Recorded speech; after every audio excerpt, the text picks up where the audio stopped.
Hello, ladies and gentlemen, and welcome back to the North American LCS Expansion Tournament. Right now, we do have the best of 5 underway between Final 5 and Coast. And Final 5 actually taking first game there in about 36 minutes. See if Coast can right the ship here and really get themselves back into where they want. They did try the Ez mid. Haven't seen Jesus on that too much, so maybe they'll go back to Wheelhouse Champs. They did do a heck of a lot of bans towards the jungle, towards getting Shorter Ace on something else, but didn't seem to bother him too much. He went to Nuna. Yeah, Shorter Ace did a very good job in that game, even though his early pressure didn't seem that impactful, because honestly it wasn't. It burned one flash in the bottom lane, maybe helped their laning phase, didn't shut down Warwick.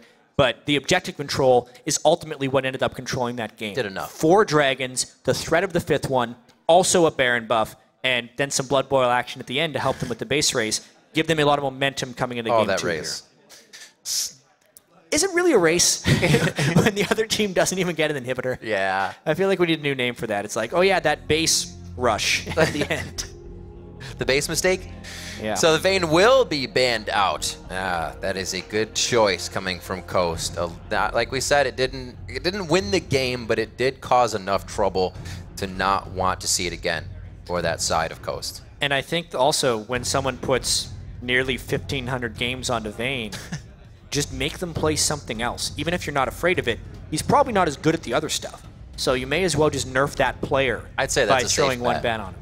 Super safe bet. I think because Jinx is like at 500. Which is fairly substantial too. Still good. If you ban both of them, I think you really start to see the vulnerability. But then again, his Caitlyn play has been all right too. That's right. A lot of things to do in the eyes of Prototype as a champion, a select picker, if you will. But it's about the rest of the team right now. It's about the first pick. It's about how they can get the team they want here on blue side. The Pantheon's gone as well, so we have 2 junglers. Gate gets that Azir, and Impaler's going to take Shorter Ace's Lee Sin. It's his Lee Sin too, but Shorter Ace loves that. You can see the little smile on his face, and he says, all right, gotta figure out something in the jungle. Wow.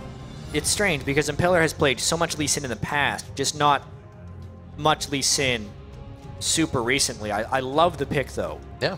As of now. I wonder if they end up just going with Nunu again, though. Because they had so much control. They would not be able to combo with Azir, though, who, as we mentioned before, was kind of the sneaky carry of that game. Lissandra was banned last game, however, and has been such a force.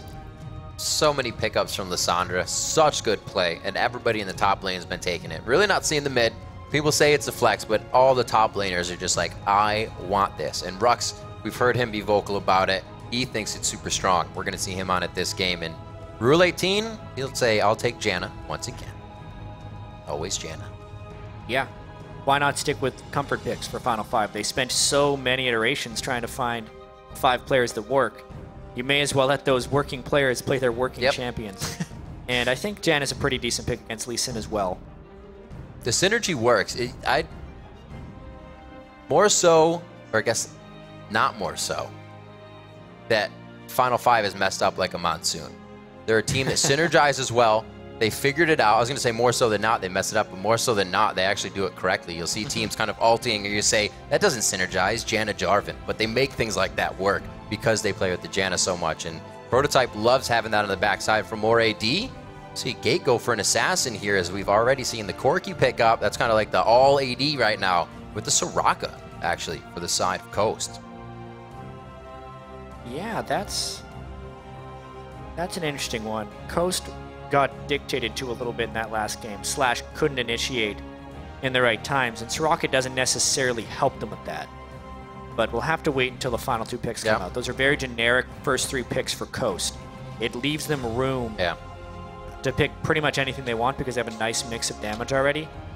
I really want to see what Final 5 reveals here. I don't know why they would pick Ryze so early. That must be a placeholder. They should pick their jungler here so they can counterpick the solo laner. And they're going with a somewhat similar style, honestly. They have the same trinity of an 80 carry that does a lot of damage with a Nunu and a Janna. So it's, again, going to be pretty tough to reach Prototype. And this time he needs to build even less attack speed. He's got it in his passive. He's got the minigun. He's got the minigun. Looking over the side of Coast, we did talk about that Corki, that Soraka. Yesterday when Coast was playing Curse Academy, it was Gnar, Ahri, and Soraka banned over and over again, except for the first game that Coast won against them. So now they get the Soraka. Maybe it's for the laning phase. Maybe that's where they want the composition to be affected. We'll have to see what the lock-in is now for the last two. Could be a Twisted Fate. Whoa. It's going to be the Xerath lock-in for sure. And we have seen Twisted Fate jungle. I don't know if we're going to actually see that. Yeah, the Lee Sin already. Yeah, right? That would make no sense. And it could be Chris on Rumble. They're giving themselves a pretty powerful level 6 here with what they've brought to the table objective-wise. They get some good poke in. Yep. They also have the Corki, so how are they going to do it? Really? I like the other one better. All right. The Riven is going to be much more exciting, but also a lot worse. This is true. Which would have been the reason they switched it to the Rumble. If they would have gone with Riven, the lockdown from Lissandra and Peel of Janna would have been a bit much. This time, they're almost trying to outrange the Janna. We saw a fair bit of this at Worlds when Janna started to become a big-time pick as teams that could basically operate from outside Monsoon's range would have a lot of effectiveness, and that's what this is. The Equalizer, basically every spell Xerath has, Corki missiles, and Lee Sin with his amazing mobility don't really care about Monsoon. And I like that Coast has been able to put that together. It's a bit tough for them to force fights. They're going to have to force some poke and siege, which is why Final 5 needs more initiation. They go with the Cast and Lissandra, and they're going to close right through. Kassadin list. So that list may actually be going mid lane now as we've seen Kassadin start getting picked up in the top. Rux takes that for himself. Double AP compositions are definitely coming to light quite a bit more here in 420, and it's going to be for both sides this time. You're going to get a lot. Ooh, a lot of swapping. They can do whatever they want here. Right. We've seen Kassadin and Lissandra both be flex picks in this tournament alone. It's a very interesting team composition now for Final 5 because they have that protection bubble with Nunu, Janna, and Jinx, but they don't have a front line this time. They have two assassins that would jump in, so it makes it much more difficult to play that protection game if you don't have tanks in the front to soak up the poke or block things. And that's what Coast is going to have plenty of. I think it's going to be a much more blood-filled game than our last one. So looking at poke comps now, let's look at Coast a little bit since they have the Xerath, they have the Rumble, they have the Corki. You almost kind of look at that team if it gets late. Do they have to have Baron and minions to push down a turret? Do they just get stuck at the base of their opponent? Yeah, I think they definitely need a little bit more objective control. They have the range poke, but it's not like they have a whole bunch of turret sieging. I think the Dragon is incredibly important, which makes it a difficult task against Nunu. All right, well, let us know if you think it's a difficult task. Head over to Twitter, hit us up at LOL Esports, hashtag LCS Expansion. Yeah, it's the expansion, and somebody is about to go home. Unfortunately, the winner in 2 more games, if it is going to be Final 5, move on, and they do still have a chance at the LCS. The loser is going to be in the next Challenger Series. There's an S word in there. Yeah. So it's not all loss. It's been a good event so far. These games have been incredibly close. Curse Academy, of course, becoming the first qualified team. There will be 2 qualified teams because LCS has 10 teams next year. It's going to be awesome. The winner of this match will face the loser of the match earlier, which was Fusion. And so much on the line for these guys. Pretty much having to make a miracle run if you're either Final 5 or Coast, winning 2 best-of-5s in a row after losing on the first day. I'm excited about that. Newer teams, too, coming in during a great time of the LCS. Coaches being a little bit of a part of that, so the season's going to be a lot more interesting from pick ban phase. And a lot of really exciting player stories that come through. I mean, just looking at the Coast team, all these guys have been in the LCS before at some point. Jessis has been to Worlds. Chris has played in the LCS as a top laner, bounced around so many teams. Yeah. Short Arrays has the least experience, and he's actually going to be getting in a little bit of trouble up top lane. Keeping himself safe for the most part. He still has about 35 seconds before he needs to come back out, so he'll use that back, and he'll be able to get back into the jungle. And that's what these guys want. As we were saying, they want that LCS experience. We've seen how good teams can get throughout a split. Teams like EG, they faltered a bit, but we saw towards the ends, they were clearing out super weeks by themselves, taking full wins. It took them a while, but it also took Alliance a while to get going before they became a super team. It's true. So can't count these teams out. And they came in with guys that were super veterans. Yeah, the North American LCS is just going to be so interesting. You can tell the teams are all really looking globally for their talent as well. Obviously, there is some homegrown talent. Cloud9, 5 North American region players. But if we consider Curse Academy right now, and Keen coming basically from Korea to Australia, now to North America. If we assume that that team with those 5 players goes in. And then you're looking at Fusion, they have MacNoon. You're looking at Coast, they have Impaler and Jezzes from Europe. Cloud9 would actually be the only team of the 10 in the North American LCS to have 5 North American players. That's how global the North American LCS is becoming. And it's just because everyone's trying to be so competitive with each other. They're looking everywhere for that last little bit of edge, and it's usually a little bit of a mix because they're just trying to find the absolute best players. It's going to be amazing to see everybody get together and start playing with as well, especially as the seasons go on, how well teams do, who gets swapped out. You may even see some of these teams see some switches before they get into the LCS. Things happen and teams want to get those victories, like you're saying. That's why things are going global. Got to start spicing things up. Play styles are a lot different, and that's what these players bring as well. They say, well, you know, we may do this, but you're going over a bump in the road. Let's try it a different way, and we can get the victory. Oh, Chris taking a bit of damage, but Rux is completely out of mana here in this top lane as we start checking out the champions in their laning phase. Yeah, again, standard lanes to kind of get back to this game. Again, Shorter A's did a pretty quick early jungle route, but does a strange thing because he goes back, gets a cloth armor, doesn't upgrade to a Ranger's Trailblazer or anything, instead gets a ward. I'm perplexed, to say the least. I love the reduced smite cooldown and all the other benefits that item gives you. He's is there so kind of a point right to doing this? Could you see where he's going with it? No. Maybe because he didn't farm enough and wanted to buy a ward, because cloth armor is cheaper than the jungle item upgrade. That's the only thing that I could see for not upgrading it early on in the game. But that being said, he is Nunu. He can get away with it. Yeah, he can do that. Pretty much the Zero is out the red buff, so he's doubled up. Impaler himself is doubled up as well. He's already been back for his first. He has the Trailblazer, so we'll see him back in the jungle a little bit. He will have a bit of a hard time in top lane, but the other lane's not too hard to gank if he wants to try and get in there. Not dealing with a ton of CC, but we saw just a little bit of pressure from Shorter Race last game being enough that they needed to win the lane, so it doesn't have to get the kill, just has to do enough. This time, though, he has to match up against a Lee Sin. It's not a Warwick who's going to stick in his own jungle for that long. And immediately the guys start fighting each other. He loses the white and is actually getting out-leveled by the Lee Sin, who, surprise, upgraded his jungle item and was able to get that smite down onto the Raptors. Still has it, and the cooldown as well for Trailblazer. And he looks like he's going for Krugs as well. He wants to get a little bit more experience out of the jungle. Shorter Ace forced to the bottom side now, but this also gives Coast a really good idea of where Shorter Ace is. They might try to get a little aggressive on this one. He's going to hang out in the Tri-Brush. Impaler waiting now with Chris, but Rux is full mana. He's got Claw. He can get himself out of a sticky situation.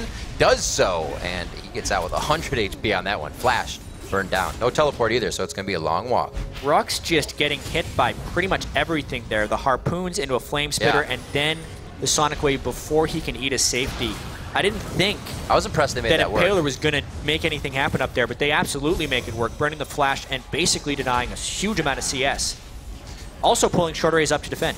Really tight play within the turret, so he's had to come all the way from the bottom. Can't add pressure there where they were already looking to possibly get a kill. Low mana as they go actually back and forth. That's the exhaust that Prototype brings to the table. It actually keeps him alive instead of helping him get the kill this time, and we're going to see a quick heal come out. Summoner heal both actually used for Mash Me and the exhaust machine. Yeah, 4 summoners end up being burned. Right.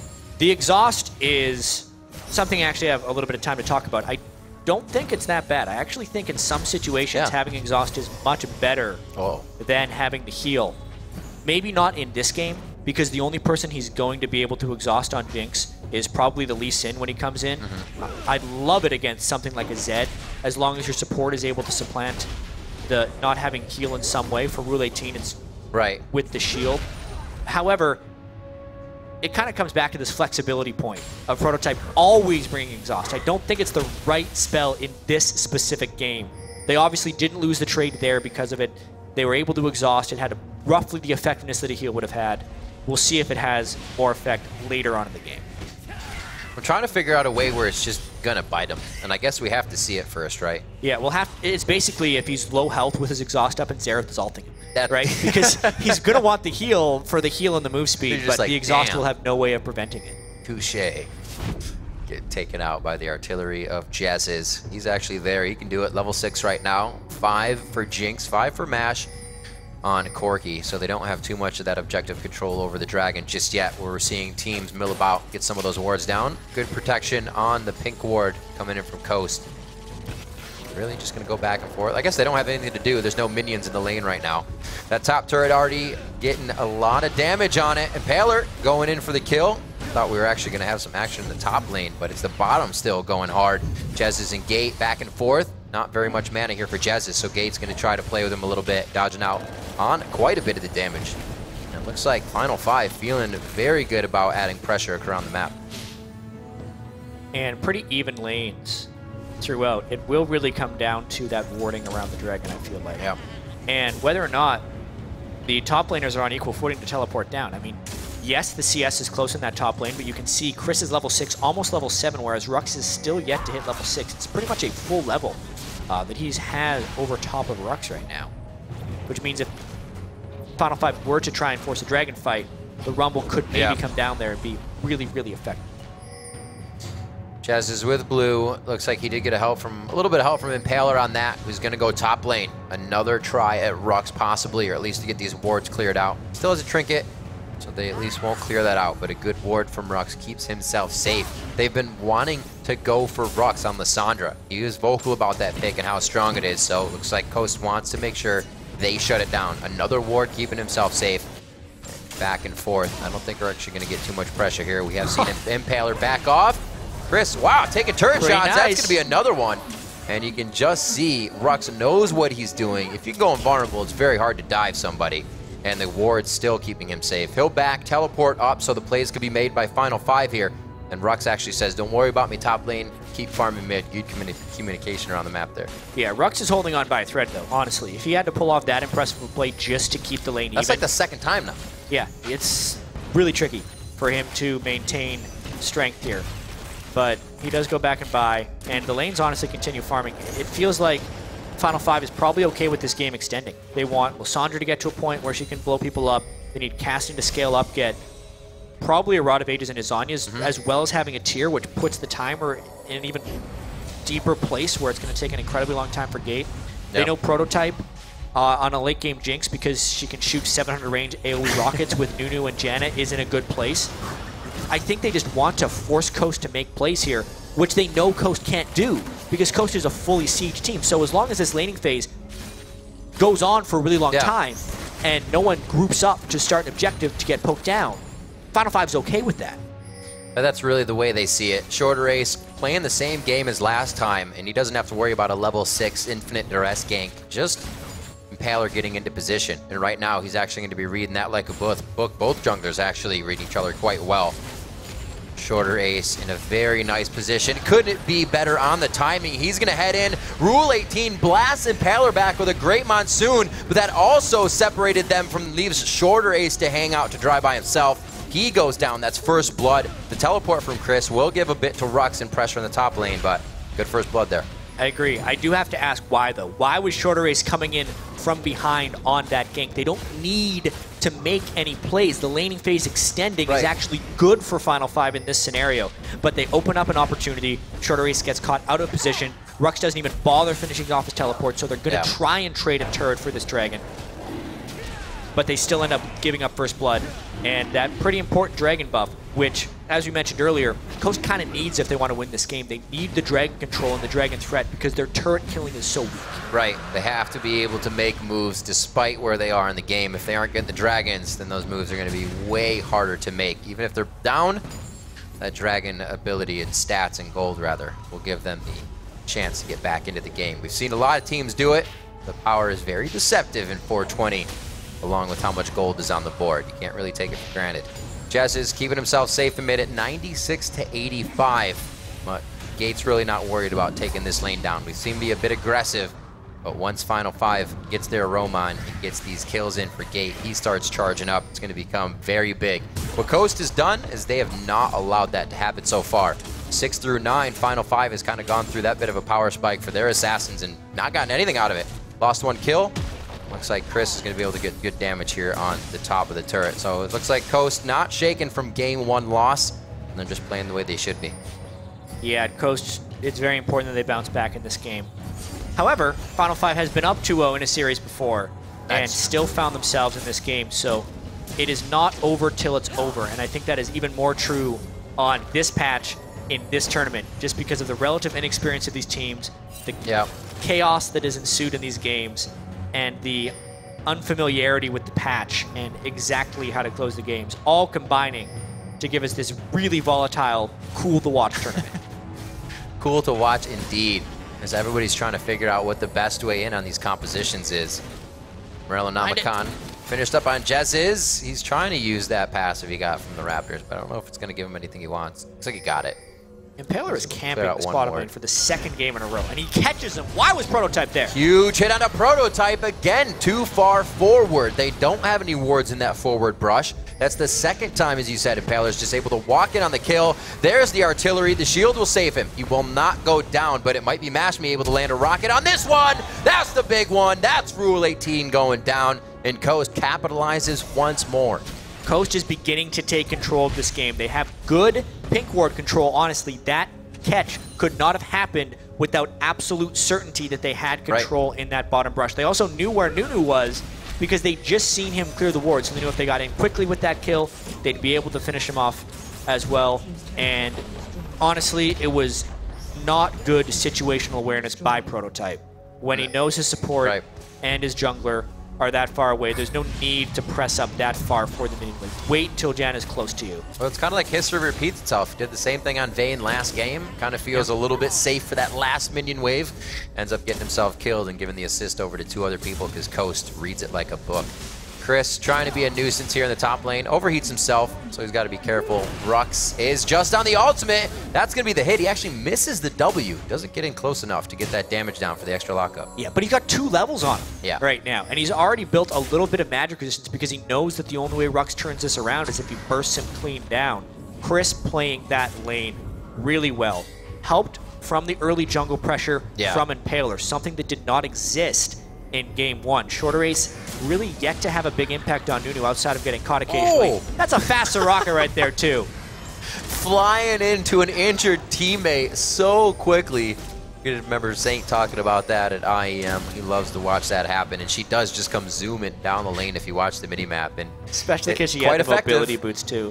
So she was just so fast. And it's not even like Chris needed the heal. He was against a Janna, but because he was low health, it just worked out so perfectly, and then Soraka can come in for the silence / root combo. Just hear these hoods splashing through the water up towards Baron. I'd be terrified. Mid turret's going to go down. Coast, maybe a minute more. We just saw the other 2 turrets drop, so they've gone pretty much 3 consecutive around the horn on the outside of the map now. Getting a little bit more gold there. You can see 23,000 to 19. Definitely playing a different game than game number 1. A lot more control. They're using the composition how it needs to be used. They don't have to worry about Impaler going in with an infinite duress and peeling him out. He can get himself out, and it seems like the team likes that a little bit better. They don't have to initiate completely on things. Here's more of that poke.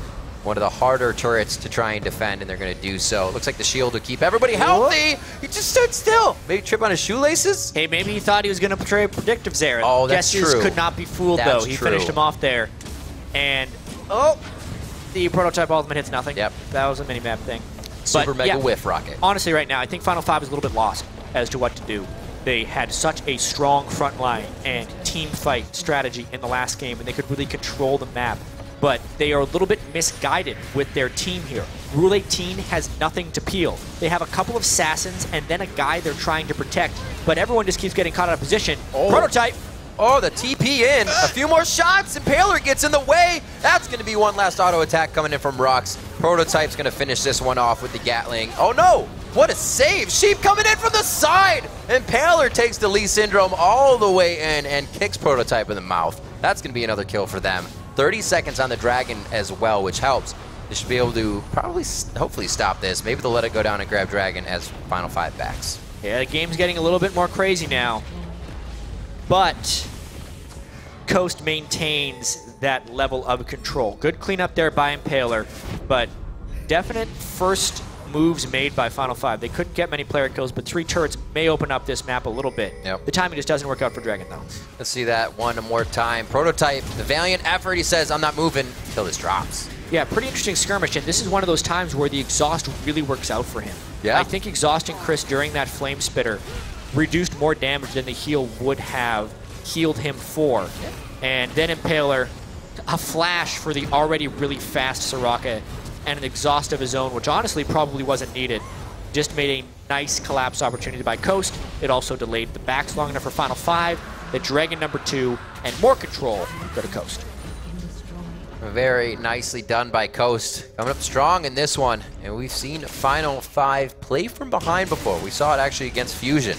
But I feel like it was Fusion that started making mistakes, which allowed Final 5 back. They didn't really have the answer to get themselves back in the game. So we might see this kind of string out a little bit. They are finding a few kills here and there. We did see one off the turret, but that was Final 5 pressuring into something they knew was going to be death in the end.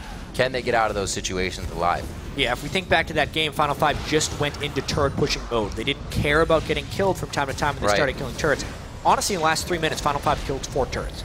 So they're in that mode right now. It's on Coast to maintain control of the game. The outer turrets they've lost now need to be the last turrets they lose. They need to ward up their jungle, which they have the capability of doing with Impaler's Lee Sin and Sheep's Sightstone on Soraka. If they get the ward control, they can chase kills intelligently and still finish off objectives, something that Fusion was not able to do in that very chaotic game against Final 5. And if they do that, it's a 1-1 series. They have the ability to clean up those kills too, even if they start getting away. It is a slippery team. You have Rux, you have somebody who's blood boiled with a bit of speed and attack speed, resets and disengage. So Jez with the long range, everything Coast brings to the table can help them finalize these fights.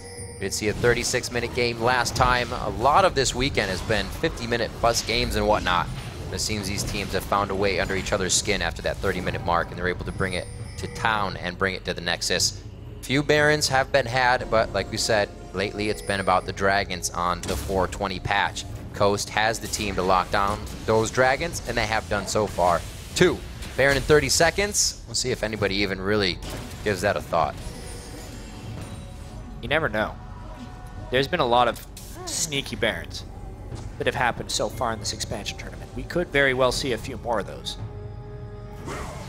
But it's the ward control and the catch potential right here. Gate, he is just totally messed up there. Soraka's silence after he had been stunned made it so he could not rift away. And a great catch there by Coast. That's one way of stopping a split push. Get them in their own jungle before they can start pushing. All the boards were there. Very interesting that he got caught out. Fast plays and fast fingers by Coast to start making things work. And now they're getting the wards they need inside the jungle. It's hard for Final to even move in this.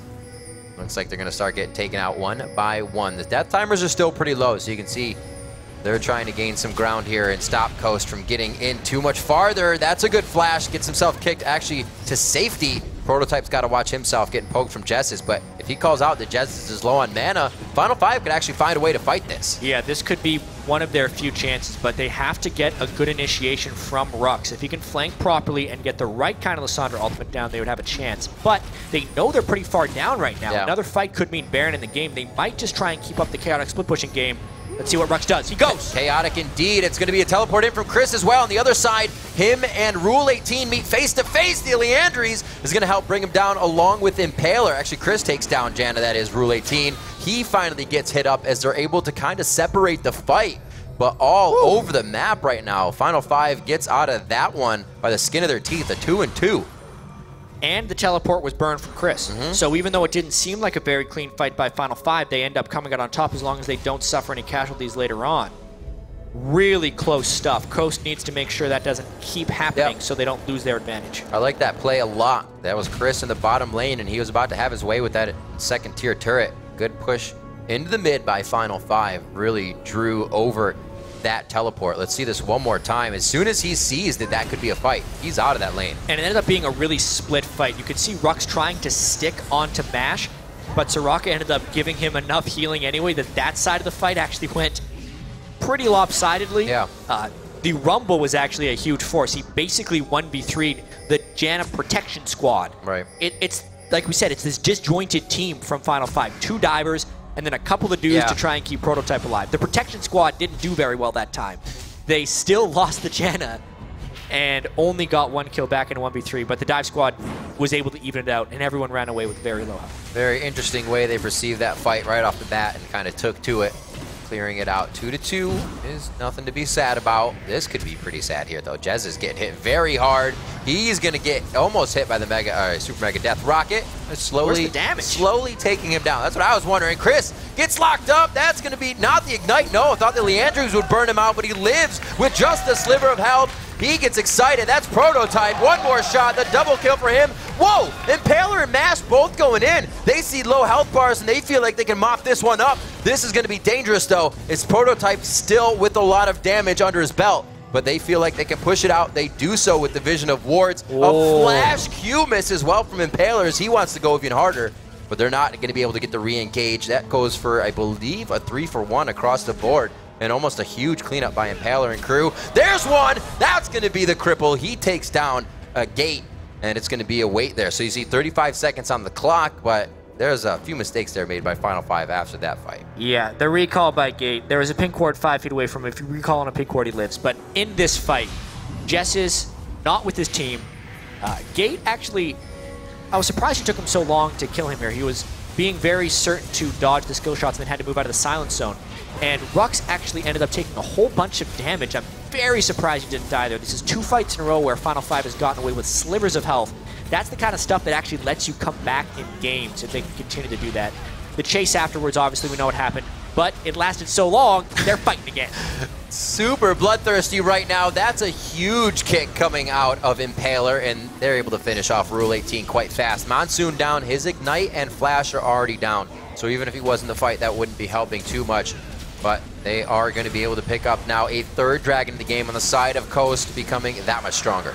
And aside from the great catch by Impaler right there, to kick Rule 18 over the wall and get the kill, that all cascaded from Gate not recalling in the right place. If he had just recalled on the pink ward, he would have been respawned for that. They could have stuck together as a team when getting control for the next Dragon. Because they didn't have that, Rule 18 had to be ahead of the game because he was trying to get ward control since they've lost 3 Dragons already. Right. Another great catch, though. Impaler's early pick Lee Sin has been awesome this game. They're making it more dangerous for Rule 18 as well. The farther we get and the more wards that Coast has, Rule 18's all by himself trying to give vision to the team. He's only trying to help, but he just gets picked off every time. You can see his position right now is farther than anybody on the team, and Prototype would not be able to help him if the situation were right for Coast. So he has to get himself in these scary situations, and Coast is easily taking advantage of it every time. 2 kills or 3 for across the board, kind of an average right now for Coast, so everybody's getting a piece of the action. Impaler now going to pick up his red buff before he gets back to just that. Looks like he's actually going to give it to Mash. Man, what a nice guy. Or was it Mash who asked for it? Oh. I feel like Mash is the guy who would try and take that for himself, but he deserves it as well. It's much better on the Corki when he's trying to run away from these crazy, crazy assassins. Rule 18, that one... Boom. I can't blame that one on Gate. That was Rule 18. It was actually Prototype who also got cut out. We'll have to get a replay if the game allows us to have time to do so right there to see how he fell, because now there's a ton of pressure on the map and turrets. Yeah, they are moving down to the bottom lane. They know they don't have too much to wait out on Baron because Prototype's down. They don't have to deal with that DPS. We're going to get the split here. Go back and check that play out real quick to see what happened. Prototype caught in the middle. Feels like he's in a duel, but that's not the case. Just a not well-positioned Jinx right there. Speaking of not being well-positioned, though, Chris. Oh, he tries to lay out the red carpet. Nobody's really walking on. Nobody buys it. They're going down as well. And it's just weird. This is why these games aren't over until they're over.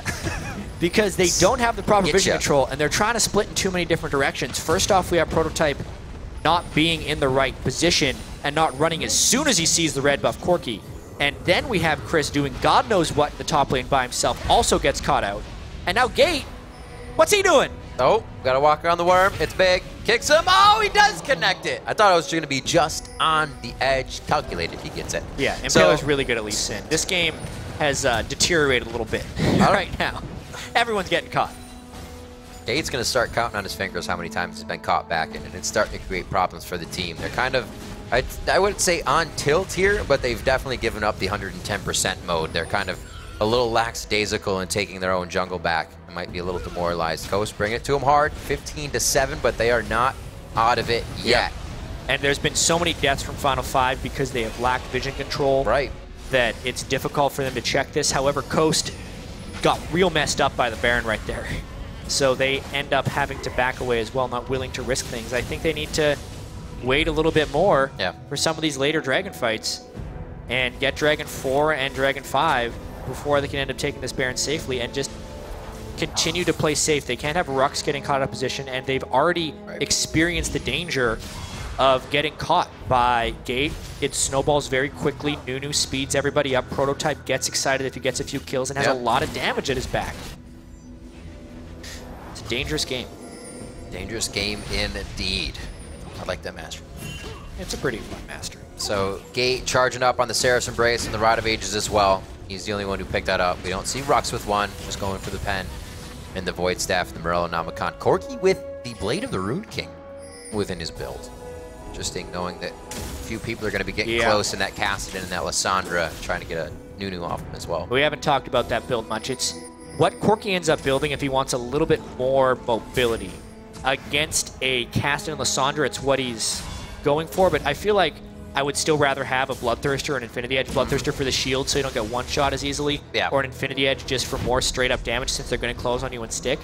But he's gone with the Blade of the Rune King, and we have another one of these base rushes, but this time Gate gets picked off. It's not going to be a race. They're going for the inhib. The base rush, indeed it is. It is going to be on the inhibitor, but they decide to peel out. He connects it. He wants it. Gets to kick back, but he only kicks him to safety for Final 5. Nobody else had the position to peel around. That's an absolute zero that disengages. He kind of pops it fast, wanting to get out of that. The silence goes down, so they can't retort yet. That's a shot over to Prototype. He's going to stay alive. Chris comes in. That's the teleport into a ward that's been in River. Flamespitter picks up number 1. That's going to be Mash picking up number 2. We've already seen Gate go down previously from the engagement. He's got 4 seconds left on him, and Final 5 is not left with any HP to fight this one out. Favorite part of all that, Rux bailed immediately before anyone else decided to run away. He just teleported the top lane, got out of there because he knew that they were in way too deep for that. They almost made a great escape with a great Monsoon from Rule 18 and some nice tornadoes, but eventually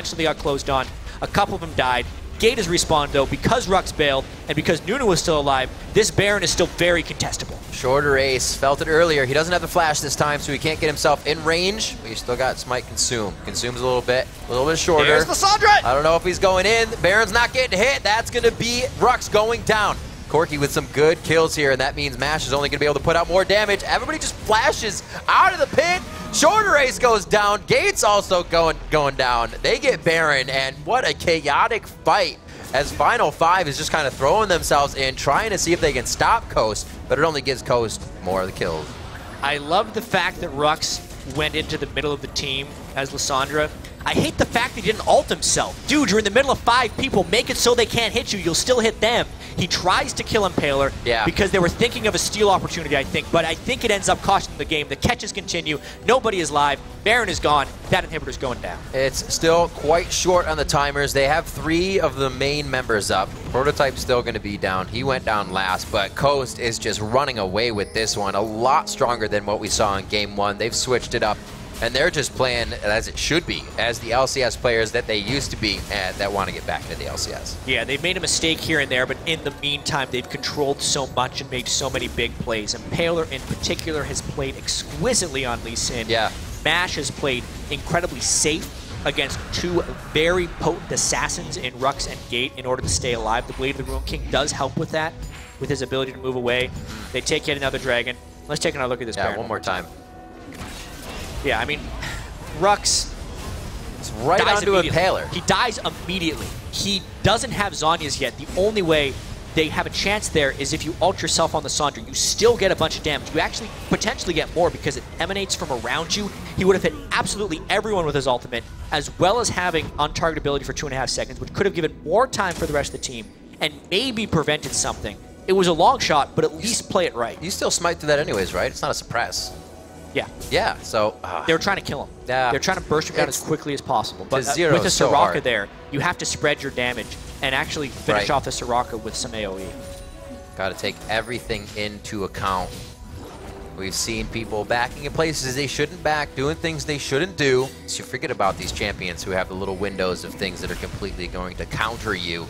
And it's really been playing in Coast's favor this game. We've really seen, like you said, Impaler come up big. He's been able to get into positions that Final 5 doesn't want him. things they thought they could stop with that composition to shut down anybody getting to the back line. Yeah, I feel like Final Five really needs to fight this, but I don't know if they can. This is what Coast wanted this whole game. Multiple Dragon buffs, Baron buff, a siege opportunity. Yeah.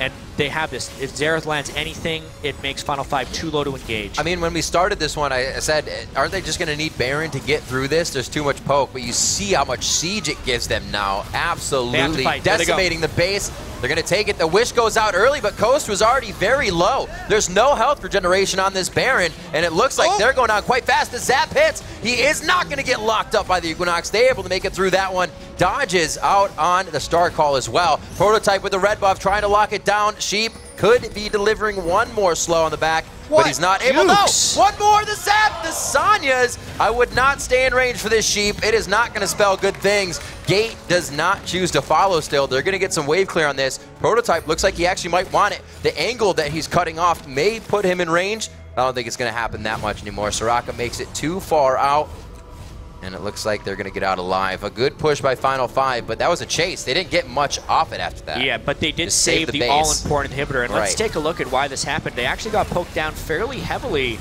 early on, and Rux does get a pretty good ultimate off before the exhaust ends up hitting him. I still think he should have ulted himself if he's that close to the team, and he wouldn't have died, but that's another story. Final Five, because Prototype dodges every single Xerath skill shot along the way and has that double buff from a previous kill that he was able to pick up, they can get a chase down. He is still a really threatening Jinx, but Impaler, if he catches him, he's not that threatening. The aggression. Another kick. Impaler making the insect look so easy right now. One after the other this game. 25-10. They're putting up the bloodbath. You were right, chat. We're still going to get the kills we wanted out of this game. 2 go down right now for Final Five, and this might be the final 5 minutes they have in Game 2 if Coast keeps pushing through on this one. Why are they out that far? They need to be back in their base. Pretty much tanking it, letting everybody know, don't even worry, I have the turret on me. They've now got 3, and they're just slowly taking them down one by one. It's the worst way to lose your team as the opponents are going for the Nexus. Yeah, still some decent death timers, but the Baron buff is gone. They're just going to take this exposed inhibitor. Getting damaged pretty heavily, though, by casting Lissandra. 2 inhibitors down, and Coast maintaining control. But you can see the threat that is there from Final Five. Let's see where that one's at. Oh, not much. Good catch. Who was he going for? Was he going for Soraka? I guess. I don't know. Yeah, he was going for Soraka. I think he could have killed Soraka if he hit her. Yeah, I'll say yeah. Yeah. Too many mistakes by Final Five. Coast is playing not even an amazing game, but they're playing controlled enough. Final Five has tried for a lot of chaos. I'd say Impaler has played awesome. He is really carrying 6-0-14 is pretty good in so many ways. Only missed out on 7 of their kills in participation. Yeah, basically because he keeps getting Prototype. And to Final Five's defense, it's rather tough for Jinx to avoid a really good Lee Sin.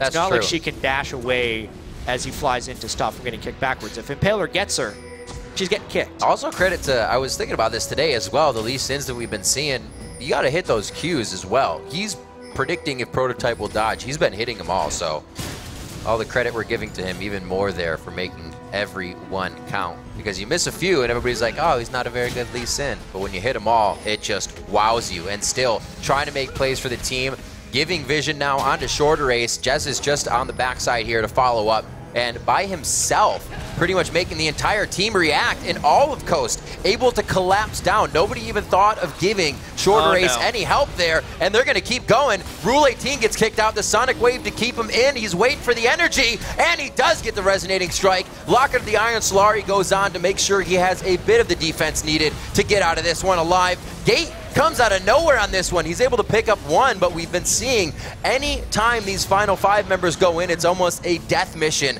that they're going to go down. Gate actually Houdini's himself out of that one, but they did lose 3 to just taking down MASH, and that's been the story of it. Coast comes out on top of another fight. Yeah, and because of those kills, there's the second exposed inhibitor. Their 5th dragon will be available in 8 seconds, whereas Rux and Prototype are still dead. It looks like they got this one in the bag. They'll be able to get 5th Dragon. They'll be able to get Baron. They have 2 downed inhibitors. There's a lot of things going Coast's way right now. A lot. I guess you look at this game kind of from start to finish in fundamentals, and they've grabbed everything they needed to. a lot cleaner than game number 1. They're going to get aspect of the Dragon here as they pick this up, and it's pretty much going to be unstoppable for them as they make their way into the base once more. Well, they're going to try and fight. It's a final fight right now. Rux, he's not going to get the Dragon, but they stole it!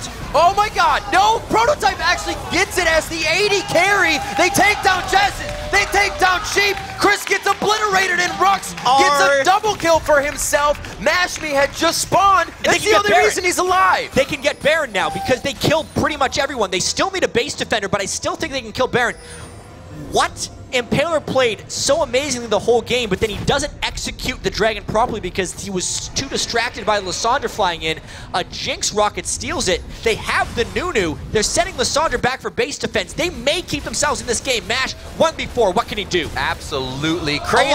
That's a big shot. Short Ace on the backside. If he throws out Spines, Baron can take him down. Oh, he almost goes down about 10 HP there. The triple kill. I would not try to do that alone, but I'm not Mashme, and now he's going to try to back off here, looking for crab control, but he also may get the kill out of Short Ace, and he should not find this and probably shouldn't chase. Maybe he knows the timers. It's going to be Rux quite far off on this one. He knows actually Rux is farming minions, so he can do everything he wants. Huge play by Mashme, and Final, after coming up with such a big fight, make an almost bigger mistake there, Baron. It's not over till it's over. I think that's the new hashtag of the expansion tournament right here.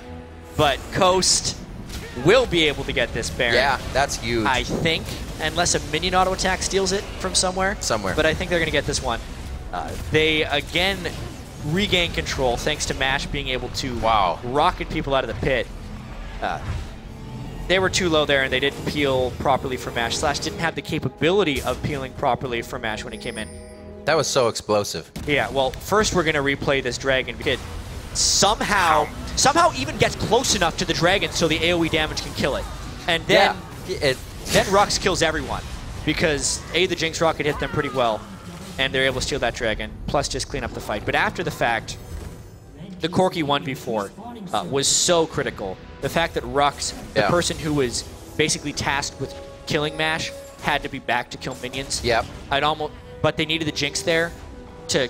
Jinx is normally the minion killer. They needed Jinx there to try and kill the Baron. They probably shouldn't have even tried the Baron in retrospect, but they're trying to think about too many things because you can't predict what just happened. Now there's 2 Baron buff minions, though, and maybe another fight. Final 5 has to go right away.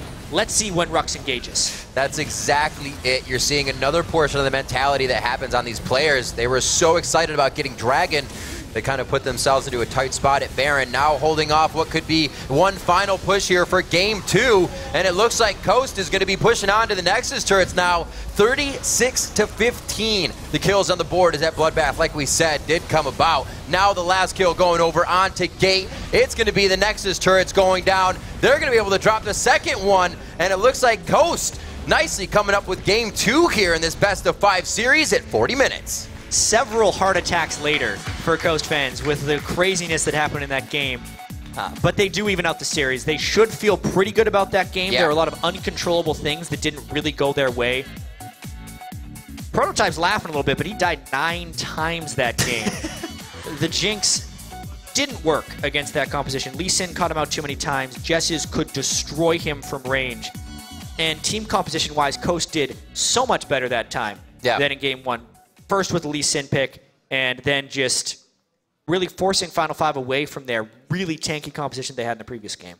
Much more fluid play from the players themselves, from the team all together. 37 kills for Coast. Yeah. But that's kind of what happens when Final 5 realizes they're losing, right?